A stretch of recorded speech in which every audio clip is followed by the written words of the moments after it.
Mtazamaji wa YouTube channel yetu ya Kalamu TV Online, bila shaka hujambo na karibu katika mwendelezo wa simulizi zetu za kila Jumamosi kuhusu darasa huru la sheria. Leo tumeamua kukuletea sehemu ya kile ambacho kimetokea mkoani Arusha, ambapo utakumbuka uwepo wa tukio lile la mwanaume mmoja kudaiwa kuwabaka watoto wake wadogo. Mawakili kutoka chama cha wanasheria Tanganyika mkoani Arusha wamemfikia mama wa watoto hao kwa ajili ya kumpatia msaada. Mawakili hao wamekita kambi katika eneo analoishi mwanamke huyo na kumsaidia vyakula, huku wakiahidi kufuatilia masuala ya watoto wake. Mawakili hawa wanatokea chama cha mawakili Tanganyika mkoa wa Arusha wamedai kuwa baada ya kuona video fupi ya mwanamke huyo akiwa anafanywa ukatili ndipo wameamua kumfikia ili waweze kumsaidia. Hii ni darasa huru la sheria ambalo hukujia kila siku ya Jumamosi hapa Kalamu TV Online. Tufuatilie na utuandikie kisa chako nasi tutakufikia kupitia darasa hili la sheria ambalo kwa kawaida ni kila Jumamosi ndani ya runinga Kalamu TV Online. Tuandikie kupitia 0654978312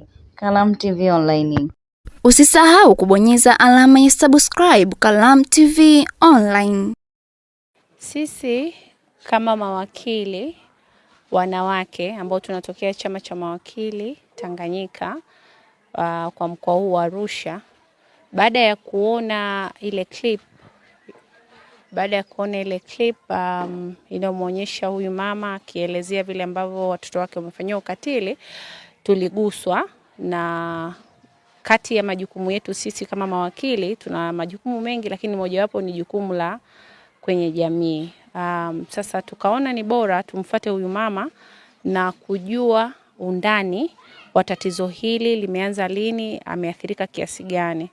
Katika kufanyana mahojiano naye tumegundua kwamba mama huyu licha ya kwamba watoto wake wana hiyo changamoto iliyowapata, lakini na yeye pia anahitaji msaada mkubwa sana. Kwa vitendo ambavyo alikuwa anafanyiwa amepata athari kubwa sana. Hivyo anahitaji na yeye tiba ya afya ya akili.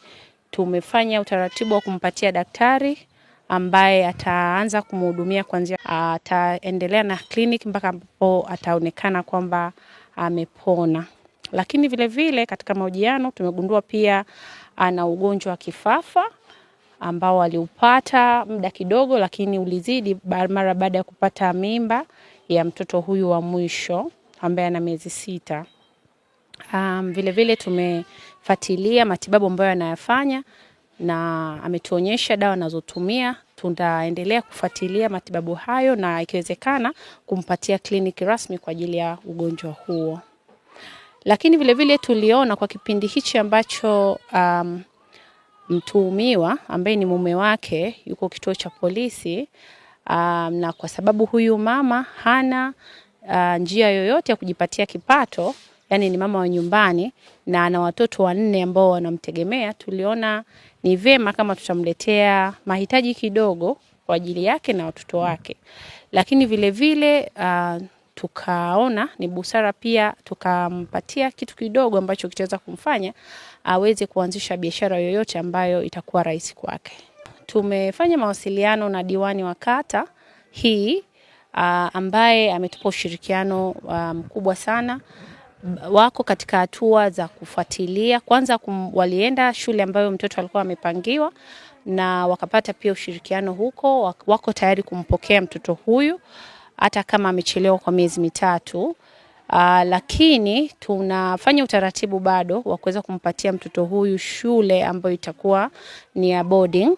Kutokana na mazingira tuliyoyaona hapa, tunaona sio sahihi kwa yeye kuendelea kukaa hapa. Kwa hiyo tutaendelea kushirikiana na diwani huyu kuweza kupata hiyo shule, na kama kutakuwa kuna mahitaji basi tutaendelea kwa support kwa hayo mahitaji. Lakini kuna hawa wadogo pia diwani amenipa taarifa kwamba wanashirikiana na ustawi wa jamii kuweza kuona mazingira bora zaidi ya hawa watoto ya kuishi. Bado linaendelea kufanywa kazi, kwa sitaweza kulisemea kwa sasa. Kwa leo walichoniletea, nasema wameniona kama jinsi nilivyo, maisha yangu nilivyokuwa naishi. Nasema Mungu pia awazidishie. wameniletea na wanataka watoto wangu waweze kusoma. Nimefurahi, nasema kuwa tuendelee maisha. Maana na walitaka nisikae hivi niendelee na biashara. Na mimi nitaendelea, maana ugonjwa wangu ule yani ulikuwa mwanzo nilipokuwa mjamzito ndio lizidi sana. Kwa sasa hivi nitakapoendelea na dozi, maisha yangu sasa hivi ninajifahamu, nina utu. Usisahau kubonyeza alama ya subscribe Kalamu TV Online.